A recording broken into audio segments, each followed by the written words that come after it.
Zareth pressed her three-fingered hands against the warm metal of the communication console. The lights flickered again. Each time they dimmed, her heart raced faster. The twilight's edge was dying around them. Life support at 40%.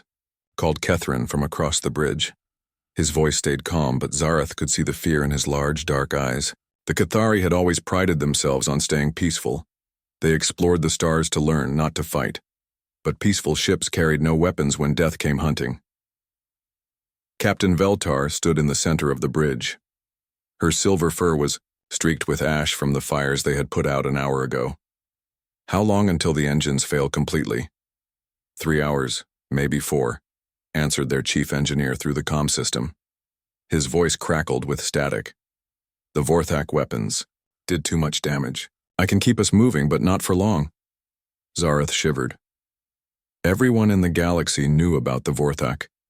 They were nightmare creatures that hunted other species for sport. Their ships were black as deep space, and they killed everything they found. Whole star systems had gone silent after the Vorthak passed through. The Twilight's Edge had been studying a dead star when the Vorthak found them. 3 massive ships had appeared without warning. The first attack had torn through their hull like paper. Only quick thinking by their pilot had gotten them away, but barely. "We need help," Veltar said quietly. "Send the distress signal." Zareth's hands froze over her controls. "Captain, you know what that means. If we broadcast on open channels, every ship in this sector will hear us, including more Vorthak. And if we don't send it, we die anyway." Veltar moved to stand beside Zareth. "Our people have a right to know what happened to us. Send it on all frequencies. Let the galaxy decide if we're worth saving." With shaking fingers, Zareth began typing the message. She had sent hundreds of communications in her career, but never one like this. Never one that might be their last words. "This is the Cathari research vessel Twilight's Edge," she spoke into the recorder. "We are under attack by Vorthak forces in the Kepler 442 system. Our engines are failing. Life support is critical. We have 18 crew members aboard, including 3 younglings. If anyone receives this message, please help us. We don't want to die out here." She looked at Captain Veltar, who nodded. Zareth pressed the transmission button. The signal raced through space faster than light, carrying their desperate plea to every world, every ship, every listening post within 50 light-years. Zareth watched the communication board light up as distant receivers picked up their call. Minutes passed, then hours. The first response came from the Altarian Empire. Zareth's heart jumped with hope until she read the message. "Cathari vessel. This is Admiral Thexan of the Altarian Third Fleet. We have received your distress call. However, current military commitments prevent us from providing assistance. We recommend you surrender peacefully to minimize suffering. End transmission." Zareth stared at the screen. They won't come." More responses followed. The Nexus Collective sent a formal message explaining that military action in Vorthak territory would violate 12 different treaties. The Corvin, Republic's answer was even shorter. "Unable to assist. Suggest emergency evacuation to escape pods." Each rejection felt like a knife in Zareth's heart. She had studied these civilizations. She knew they had powerful fleets, advanced weapons, the ability to help. But they also had politics, fear, and calculations that made Cathari lives worth less than the risk of helping them. "Anything else?" Captain Veltar asked. Her voice sounded tired now. Zareth checked the long-range sensors. 3 more Vorthak ships are coming. They'll be here in 6 hours. She paused, watching new signals appear on her screen. "Wait, there's something else." "Another government?" "No." Zareth frowned at the readings. "It's strange. The signal is coming from Earth. That's the new species, isn't it? The ones who just made contact with the galaxy last year?" Veltar nodded. "Humans, I read the reports. They use primitive technology, chemical rockets and fusion engines. Why would they respond?" The message was short and came in broken galactic standard. Clearly the humans were still learning the common language. Kethari ship, this is Earth Response Council. We hear your call. For help. We are sending our ship to you. Hold on, we are coming. Zareth read it 3 times. Captain, this doesn't make sense. Earth is 47 light-years away. Even with their fastest ships, they can't possibly reach us in time. Maybe they don't understand the distance, or maybe they don't care. Zareth pulled up the human star charts. Earth sat on the very edge of known space, a small blue world that most civilizations barely noticed. Their ship would have to travel at maximum speed for days to reach us, and they have no treaties with us, no obligations. Captain Veltar was quiet for a long moment. Send a reply. Tell them we're grateful, but they shouldn't risk their people for us. Zareth typed the message and sent it. The response came back, within minutes. We understand the risk. We're coming anyway. UES Defiance is already underway. Captain Sarah Chen commanding. Do whatever you can to stay alive until we get there. They launched a ship, Zareth whispered. They actually launched a ship for us. Around the bridge, the Kethari crew had gathered to listen. Young Pethri, barely an adult, spoke first. But why? We've never even met humans before. Old Sargon, their science officer, made the soft humming sound that meant deep thought. Perhaps that's exactly why. They don't know enough to be afraid. Captain Veltar activated the ship's internal communications. All crew, this is the captain. We have received word that help is coming. A human ship is traveling to assist us. I don't know if they'll arrive in time, but we're not going to die alone. Everyone continue emergency repairs. Make this ship last as long as possible. Zareth watched her instruments as more Vorthak signals appeared on the edge of their sensors. The hunters were gathering like predators around wounded prey.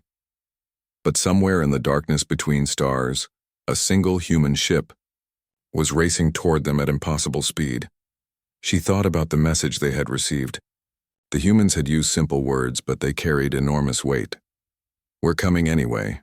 Not we'll try, or if possible, or pending approval. Just certainty. Just promise. The lights flickered again, and Zareth felt the ship shudder as another system failed.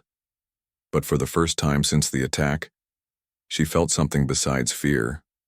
She felt hope. Outside their damaged hull, space remained cold and empty. But somewhere in that emptiness, strangers were risking everything to save people they had never met. Zareth didn't understand why humans would do such a thing, but she was very grateful they would. The Twilight's Edge continued its slow drift through space, carrying 18 Kethari who no longer felt quite so alone. Behind them, Vorthak ships closed in like shadows. Ahead of them, racing through the void at speeds that pushed the limits of physics and sanity, came humanity's answer to their call for help. Time would tell if courage could outrun death among the stars. Captain Sarah Chen stood in the engine room of the UES Defiance, watching Chief Engineer Marcus Rodriguez work magic with metal and plasma. Sparks flew from his welding torch as he connected systems that were never meant to work together. Tell me again why this won't blow us up, Sarah said. Marcus looked up from his work, his face covered in grease and sweat. Well, Captain, technically it might blow us up, but it might also get us there 3 days faster. He grinned. 50-50 odds. I've bet on worse. Sarah studied the modifications he was making to their fusion drive. The Defiance was humanity's newest and fastest ship, but by galactic standards it was still primitive. No jump gates, no spatial folders, no instant travel across the stars. Just raw power and human engineering. How much faster can we go? She asked. I can push the engines to 120% of maximum, maybe 130 if we shut down everything else. Marcus wiped his hands on a dirty cloth. Life support, artificial gravity, even the coffee makers. Everything. Except life support and engines. Sarah nodded. Do it. The journey to the Kethari ship would normally take 6 days at maximum speed. But the aliens didn't have 6 days. According to their last transmission, they had maybe 8 hours before. The Vorthak found them again. The math was simple and brutal. Arrive in time or arrive too late to matter. Sarah made her way back to the bridge, feeling the ship vibrate under her feet as Marcus began his modifications. The Defiance carried a crew of 32 humans, all volunteers. When Earth's Response Council had announced the rescue mission, over 3,000 people had applied to join. Sarah had chosen the best, but more importantly, she had chosen people who understood what they were risking. Dr. Elena Vasquez looked up from her station as Sarah entered the bridge.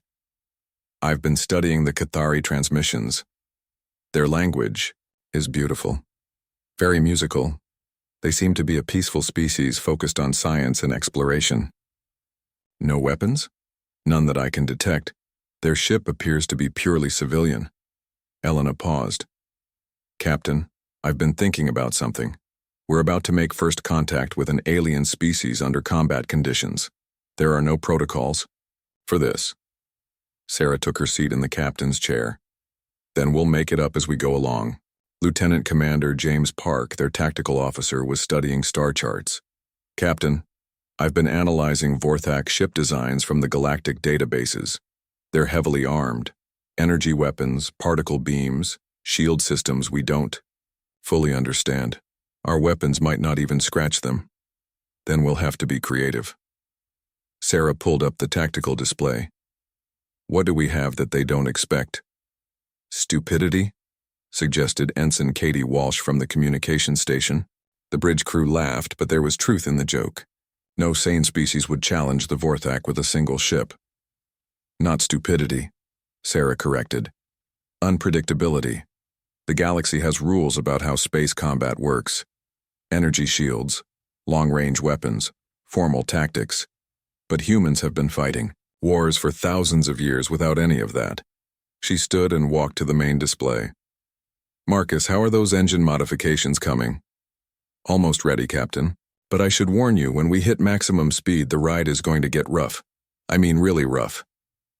"Define rough." "Remember that time you went over Niagara Falls in a barrel?" "I never did that." "Well, imagine if you had, except the barrel was on fire and full of angry bees." Sarah smiled. "Sounds like Tuesday. All hands prepare for acceleration. We're about to find out what this ship can really do." The next few hours passed in a blur of preparation. Dr. Vasquez worked on translation protocols trying to establish better communication with the Cathari. Lieutenant Park reviewed human military history, looking for tactics that might work against advanced alien technology. The engineering crew secured everything that could move, because once Marcus unleashed the modified engines, the ship would become a barely controlled missile racing through space. "Captain," Katie called from communications. "We're receiving another transmission from the Cathari ship." Sarah moved to listen. The alien voice spoke in careful, slow galactic standard. "Human ship Defiance, this is Zarath of the Twilight's Edge. We have detected more Vorthak vessels approaching our position. 5 ships now, maybe 6. We want you to know that you should not risk your people for us. We are grateful that you tried." Sarah took the microphone. "Zarath, this is Captain Chen. We didn't come this far to turn around. How long until the Vorthak reach you?" 4 hours, maybe less." Sarah looked at Marcus, who held up 3 fingers. 3 hours at their current speed. "We'll be there in 3 hours," Sarah said into the microphone. "Hold on. Captain." Zarath's voice carried obvious emotion. "Why are you doing this? Your species owes us nothing." Sarah thought about the question. Why were they risking everything for strangers? The official answer was diplomatic policy, first contact protocols, and humanitarian obligations. But the real answer was simpler. "Because you asked for help," she said finally. "That's enough." The transmission ended and Sarah turned to her crew. "Marcus, are we ready?" "Engines modified and standing by. I've shut down everything except life support and communications. We're going to be flying dark and fast." "All crew, brace for acceleration," Sarah announced over the ship's comm system. "This is going to hurt." Marcus activated the modified engines from his position in engineering. The Defiance leaped forward like a racehorse given the whip. The acceleration pressed everyone back into their seats with crushing force. The ship groaned and shuddered as it pushed beyond every safety limit. "Speed?" Sarah asked through gritted teeth. 125% of maximum, Marcus reported. Hull stress is in the red zone, but holding. Push it harder. Captain, if I push any harder, we might lose hull integrity. If we don't push harder, the Cathari die. Your choice. Marcus was quiet for a moment. Then the acceleration increased again. The lights dimmed as every available bit of power went to the engines. The Defiance shot through space like a comet, leaving a trail of superheated plasma in its wake. 135%, Marcus called out. This is insane. No, Sarah replied, watching the star charts scroll past at impossible speed. This is human. They raced through the darkness between stars, pushing their ship to the breaking point and beyond. In the engine room, Marcus performed miracles of engineering, keeping systems running that should have failed hours ago. On the bridge, the crew monitored their progress and prepared for a battle against impossible odds. Dr. Vasquez studied everything they knew about Vorthak technology and tactics. Lieutenant Park reviewed human military history, focusing on battles where weaker forces had defeated stronger enemies through surprise and determination. Ensign Walsh maintained communication with the Twilight's Edge, providing updates and encouragement to the frightened Cathari crew. As they flew through space at velocities that should have torn their ship apart, Sarah felt a strange calm settle over her. They were about to face an enemy that outgunned them, outnumbered them, and had better technology. By any reasonable measure, they were flying toward certain death, but they were also flying toward people who needed help, and that made all the difference. 2 hours out, reported the navigation officer. Sarah nodded and activated the ship's internal communications. All hands, this is the captain. In 2 hours, we're going to arrive at the Cathari position. We'll be facing multiple Vorthak ships with superior weapons and shields. Our chances of survival are not good. She paused, looking around the bridge at her crew. Every face showed determination mixed with fear, but no regret. However, she continued, we're not going there to survive. We're going there to save lives, to show the galaxy that some things matter more than politics or safety or even survival itself. In a few hours, 18 Cathari are going to learn that they're not alone in the universe, that strangers will risk everything to help them. Sarah stood up from her chair, and maybe, just maybe, we'll remind the galaxy what courage looks like. The Defiance continued its impossible journey through space, carrying 32 humans toward a battle they couldn't win, for people they'd never met, because it was the right thing to do. Zarath watched the sensor display with growing horror. 3 massive Vorthak ships had arrived an hour ago, and now circled the Twilight's Edge like predators playing with wounded prey. The alien vessels were sleek and black, shaped like knives, designed to cut through space itself. They're scanning us, reported Kethren. His voice shook with fear. Taking readings of our crew, our technology, our life signs. Captain Veltar stood quietly in the center of the bridge. They want to know what we're worth before they decide how to kill us. The largest Vorthak ship moved closer. Its hull was covered in strange markings that seemed to shift and move in the starlight. Weapon ports glowed with deadly energy. Incoming. Transmission, Zarath announced. The main screen flickered to life, showing the bridge of the Vorthak ship. The creature that appeared was a nightmare made real. Tall and thin, with too many joints in its limbs, the Vorthak commander had dark eyes that reflected no mercy. When it spoke, its voice sounded like metal scraping against stone. Cathari vessel, the creature hissed. I am Hunt Leader Vextar. Your ship has entered our hunting ground. By the laws of the Void, you belong to us now. Captain Veltar stepped forward. We are explorers, not warriors. We came here by accident. Please let us leave in peace. The Vorthak leader made a sound that might have been laughter. Peace is for the weak. You will provide excellent sport. Your crew will be taken alive for the hunting preserve on Vorthak Prime. Consider it an honor. We are not animals for your entertainment, Veltar said firmly. You are whatever we say. You are. Vextar leaned forward, his alien features twisted with cruel amusement. Prepare to be boarded. Resistance will only increase your suffering. The transmission cut off. Around the bridge, the Cathari crew looked at each other with quiet desperation. They had no weapons, no shields, no way to fight back against the monsters that surrounded them. "Captain," Zareth said quietly, "the human ship is still coming. They should arrive in 30 minutes. One ship against 3 Vorthak hunters?" Sargon shook his head sadly. "The humans are brave, but they'll only die with us."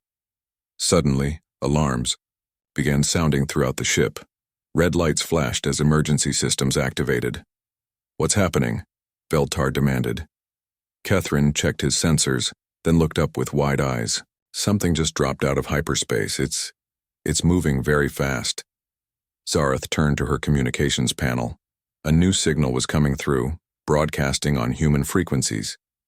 "Cathari vessel, this is Captain Sarah Chen of the UES Defiance. We're here to help. Please move away from the Vorthak ships immediately." On the sensor display, Zareth could see a single human ship racing toward them at incredible speed.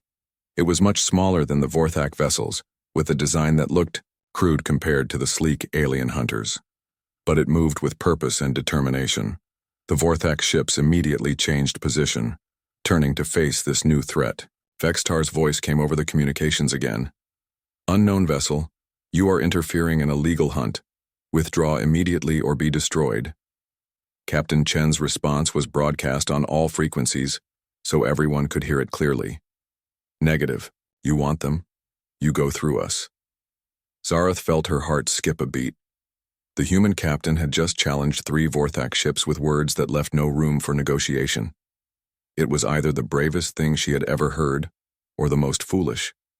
"Impossible," Vextar hissed. "One primitive ship dares to challenge the Vorthak? You will provide amusing sport before we return to our original prey." The human ship continued its approach, showing no signs of slowing down. Zareth could see weapon systems powering up on all 3 Vorthak vessels. "All Cathari crew, brace for combat," Captain Veltar announced. "Move us away from the battle zone." But their engines were too damaged to move quickly. The Twilight's edge could only drift slowly, while the storm of violence approached. The first Vorthak ship fired without warning. Crimson energy beams lanced through space toward the human vessel. But the Defiance moved like nothing Zareth had ever seen. It rolled and twisted through the deadly fire, avoiding direct hits by impossible margins. "How are they doing that?" Catherine whispered. The human ship's response was immediate and shocking. Instead of firing back with energy weapons, it launched what appeared to be simple metal projectiles. But these weren't ordinary missiles. They moved with frightening speed and exploded with devastating force against the Vorthak shields. "Kinetic weapons," Sargon observed with scientific interest. "Primitive but effective. The Vorthak shields are designed to stop energy, not solid matter." The largest Vorthak ship, Vextar's command vessel, turned its full attention to the human ship. Particle beams and plasma cannons fired in coordinated volleys. The space between the ships became a deadly light show of alien technology. But the Defiance refused to play by galactic rules. Instead of maintaining safe distance and trading, shots had accelerated directly toward the Vorthak ship. "They're going to ram it," Zareth gasped. At the last possible moment, the human ship rolled sideways and fired its weapons at point-blank range. The kinetic projectiles punched through the Vorthak shields and tore into the alien hull. Atmosphere vented into space as the larger ship staggered under the impact. The second Vorthak vessel moved to flank the human ship, but Captain Chen had anticipated this. The Defiance suddenly shut down its engines and used maneuvering thrusters to spin in place. What had looked like a vulnerable position became a perfect firing angle. More kinetic rounds slammed into the Vorthak ship's engines. Explosions rippled along its hull as critical systems failed. Vextar's voice roared over the communications. "Impossible! How can primitives fight like this?" The third Vorthak ship tried to circle around behind the human vessel, but the Defiance was already moving again. It used the damaged Cathari ship as cover, making it impossible for the Vorthak to fire without risking their original prey. "They're protecting us," Veltar said with wonder.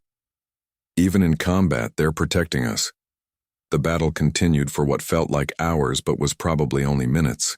The human ship danced between its larger opponents, striking and retreating, never staying still long enough to be trapped. Every movement seemed calculated to keep the Vorthak ships away from the Twilight's edge. Then something went wrong. The Defiance took a direct hit from a plasma cannon. Its shields flared and died, and Zarath could see hull damage along its port side. "Human ship," she called over the communications. "Your shields are down." "We noticed," came Captain Chen's calm reply. "All crew prepare for close combat." Close combat? Zarath didn't understand until she saw what the humans did next. The Defiance rammed directly into the nearest Vorthak ship. The two vessels locked together in a deadly embrace, hull against hull. Through the sensor readings, Zarath could detect human life signs moving through the damaged sections of both ships. "They're boarding the Vorthak vessel," Sarjan said in amazement. "With hand weapons." The idea was insane. The Vorthak were larger, stronger, and better armed than humans. Fighting them in close quarters should have been suicide, but somehow it was working. Explosions echoed through space as the humans systematically destroyed critical systems from inside the Vorthak ship. The alien vessel's weapons went offline, then its engines, then its life support. The remaining two Vorthak ships tried to help their companion, but they couldn't fire on their own vessel without killing their own crew. They could only watch as the humans turned their advanced warship into a floating wreck. Vextar's image appeared on the screen again.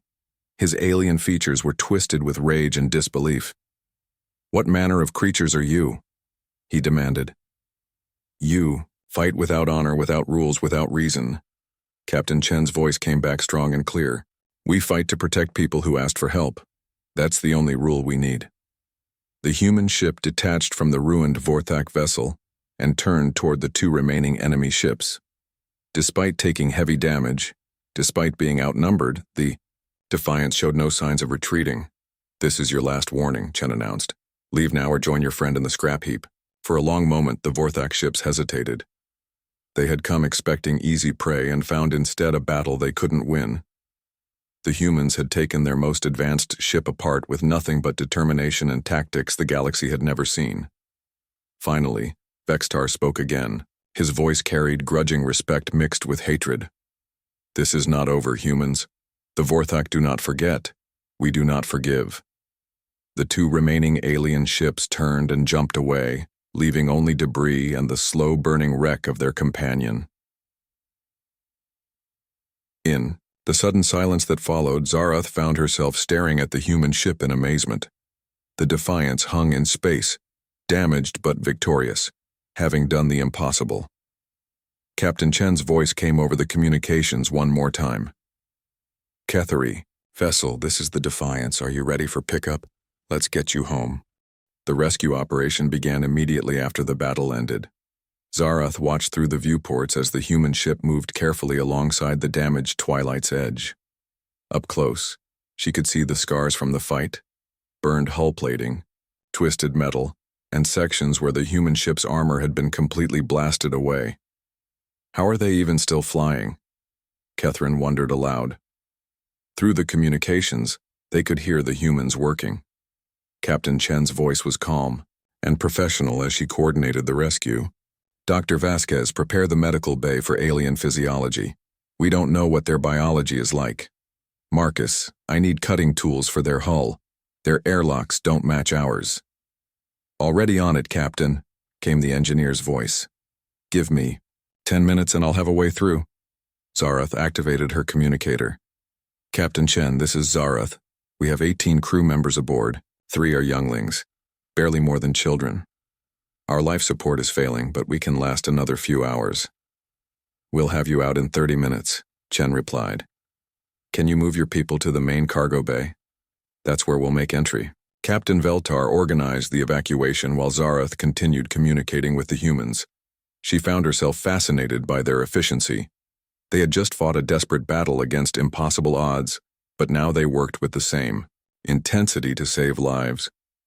The first human to board their ship was a large man carrying cutting tools and wearing a pressure suit. Through his helmet visor, Zarath could see dark skin and kind eyes. He moved carefully, aware that he was making first contact with an alien species. I'm Chief Rodriguez, he said in careful galactic standard. I'm here to get you folks out, safely. Behind him came more humans. Dr. Vasquez with medical equipment, Security Chief Petrov with emergency supplies, and several others. What struck Zareth immediately was how gently they moved. These same people had just torn apart a Vorthak warship, but now they handled the frightened Cathari like precious cargo. Dr. Vasquez knelt beside young Pethri, who was scared and crying. The human doctor didn't share any biology with the Cathari, but she spoke in soft, reassuring tones while running a medical scanner over the youngling. "It's okay," she said. "We're here to help. You're safe now." The evacuation took 2 hours. The humans cut careful holes in the Cathari hull, created pressure seals, and moved each crew member across to their ship with infinite patience. Chief Rodriguez personally carried the 3 younglings, talking to them in a mixture of galactic standard and what Zareth assumed was human language. Once aboard the Defiance, Zareth got her first look at the inside of a human ship. It was cramped compared to Cathari vessels with exposed pipes and conduits running along the walls. Everything looked functional, rather than beautiful, but it was clean, well-maintained, and felt surprisingly welcoming. Captain Chen met them in the cargo bay. She was smaller than Zareth had expected, with short dark hair and intelligent eyes. Her uniform was stained with something that might have been blood, but she smiled warmly as she greeted each Cathari. "Welcome aboard the Defiance," she said. "We're honored to have you here." Dr. Vasquez set up a makeshift medical center and began checking each Cathari for injuries. She worked with scientific curiosity, learning their biology while treating minor wounds and exhaustion. Her scanner beeped constantly as it analyzed alien physiology. "Fascinating," she murmured. "You have 2 hearts, both smaller than human hearts but more efficient, and your nervous system is completely different from ours." "Doctor," Zareth said hesitantly, "why are you helping us? Your species has no treaties with ours, no obligations." Vasquez looked up from her scanner. "Do we need a treaty to help people who are hurt?" The question confused Zareth. In galactic politics, everything depended on treaties, trade agreements, and mutual benefit. Species didn't risk their people without getting something in return. "But what do you gain from this?" she asked. "We gain the knowledge that 18 people are alive who might have died," Chen said, joining the conversation. "That's enough."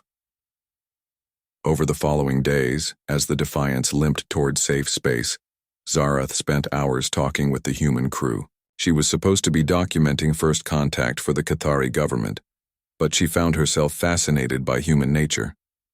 Chief Rodriguez shared his food rations with Cathari crew members, even though their biology meant they couldn't eat most human food. He did it because, as he explained, sharing meals is how my people show friendship. Security Chief Petrov played simple games with the younglings, using hand gestures and drawings when language failed. The large, intimidating human who had led boarding actions against the Vorthak was now making funny faces to get alien children to laugh. Dr. Vasquez worked tirelessly to understand Cathari biology, not for scientific advancement, but to make sure their guests were comfortable. She adjusted the ship's atmosphere, modified food synthesizers, and even created sleeping areas that matched Cathari preferences. "I don't understand your species," Zareth told Captain Chen on the 3rd day. "You change from warriors to caretakers so quickly. How is that possible?" Chen was silent for a moment, looking out at the stars through the bridge viewports. "My grandmother lived through the water wars on Earth," she finally said. "Billions of people fought over resources that should have been shared. She used to tell me that humans learned the hard way that we're strongest when we protect each other. But we're not your people, aren't you?" Chen turned to look at Zareth. "You think, you feel, you care about your crew. You asked for help when you needed it. That makes you people to us." Zareth studied the human captain. In galactic politics, there are always calculations. Cost versus benefit. Risk versus reward. How do you calculate the value of helping strangers? "We don't calculate it," Chen said simply. "We just do it." On the 4th day, they encountered a patrol from the Cathari Federation. 3 sleek ships approached with weapons powered but not aimed. Captain Veltar spoke with the patrol commander while Chen waited respectfully in the background. "The humans will escort you to Cathari space," the patrol commander announced. "Our government wishes to thank them personally." During the final day of travel, Zarath compiled her report for the Cathari Council. She had recordings of the battle, analysis of human tactics, and detailed observations of their technology, but the most important part of her report would be about human character. "They fight like demons when threatened," she dictated, "but they care for others with the tenderness of parents. They risk everything for strangers, not because they expect reward, but because they believe it's right. They are the most dangerous and most compassionate species I have ever encountered." She paused the recording and looked around the human ship. Cathari and humans work together now, sharing duties and stories despite the language barriers. Young, Pethri was teaching a human engineer how to make Cathari music, while Chief Rodriguez showed Sargon how human engines worked. When they reached Cathari space, the parting was emotional. Each human crew member said goodbye to their alien guests, exchanging small gifts and promises to stay in contact. Captain Chen found Zarath before the final transfer. "I have something for you," she said, holding out a small device. "What is it?" "A human communicator. It's tuned to our emergency frequencies." Chen's expression was serious. "If your people ever need help again, use this. We'll come." Zarath took the device carefully. "Captain, I have to ask one more time. Why? Why would you risk everything? For people you don't know?" Chen smiled. "Because you asked for help. Because you were in danger. Because it was the right thing to do." She paused. "And because maybe someday we'll need help too. When that day comes, I hope there are people out there who think like we do." As the Cathari crew transferred to their rescue ships, Zarath looked back at the damaged human vessel. The Defiance hung in space like a wounded warrior, scarred but proud. In a few hours, it would begin the long journey back to Earth, carrying news of humanity's first major action on the galactic stage. But more importantly, it carried proof that compassion could be stronger than fear, that courage could triumph over calculation, and that sometimes the right thing to do was simply to help when help was needed. Zarath activated her personal recorder one final time. "Today I learned that the galaxy contains a species that hears a cry for help and responds with 2 simple words. We're coming. I do not know what this means for the future, but I know the galaxy has changed. And I believe it has changed for the better." News of the rescue spread across the galaxy faster than light itself. Within days, every major civilization had received reports about the battle in the Kepler Forum 42 system. The story seemed impossible. A single human ship had defeated 3 Vorthak hunters and saved a crew of peaceful aliens. Zarath stood before the Cathari High Council, delivering her report to the most important leaders of her species. The great chamber was filled with representatives from across Cathari space, all eager to hear about humanity's first major action in galactic affairs. "The humans fought with tactics we have never seen," she explained. "They used their ship as a weapon, their crew as boarding parties, and their courage as a shield. But more importantly, they treated us with kindness from the moment they arrived." Elder Morthak, the oldest member of the council, leaned forward in his chair. "And you believe this represents their true nature? Not just political calculation?" "I lived among them for 6 days," Zarath replied. "I watched them care for our younglings, share their food, and treat us as honored guests rather than rescued prisoners. They expect nothing in return." The questions continued for hours. The council wanted to understand everything about humanity, their technology, their government, their intentions. But Zarath kept returning to the same point. They came because we asked for help. That was reason enough for them. While Zarath testified on the Cathari homeworld, similar conversations were happening across the galaxy. The Altarian Empire called emergency sessions to discuss the human problem. The Nexus Collective ran endless simulations trying to understand human combat tactics. The Corvan Republic debated whether humanity represented a threat or an opportunity, but the most interesting reactions came from species that rarely spoke in galactic politics. on the crystal world of Shaldar, the peaceful crystalline beings discussed the human rescue in their singing voices. The Shaldathi had been silent members of galactic civilization for centuries, accepting whatever terms stronger species offered them. But now they whispered of possibilities they had never dared consider. If humans help strangers, sang Elder Crystal who remembers Dawn, perhaps they would help friends. In the hidden colonies of the Erethan, refugees from Corvan oppression gathered to hear recordings of the battle. For generations, they had lived in fear, accepting that might made right in the galaxy. But the human captain's words echoed in their minds. You want them, you go through us. Perhaps, whispered one young Erethan to another, we don't have to live in fear forever. The Vorthak reaction was predictably violent. Hunt leader Vextar returned to Vorthak Prime with his remaining ships carrying news of the humiliating defeat. The Vorthak High Command immediately began planning revenge. These humans fight without honor, Vextar reported to the assembled war leaders. They use tactics that violate every principle of civilized combat. They must be destroyed before their madness spreads. Within weeks, the Vorthak began gathering the largest fleet they had assembled in decades. Hundreds of ships, thousands of warriors, all focused on one goal, making humanity pay for its interference. But while the Vorthak planned war, something else was happening across the galaxy. The first to contact humanity directly were the Erethan. Their message reached Earth through hidden channels, carefully disguised to avoid Corvan detection. People of Earth, the transmission began. We are the Erethan. We have heard of your courage in saving the Cathari. We too need help, but we cannot broadcast openly. The Corvan Republic oppresses our people, takes our children, destroys our culture.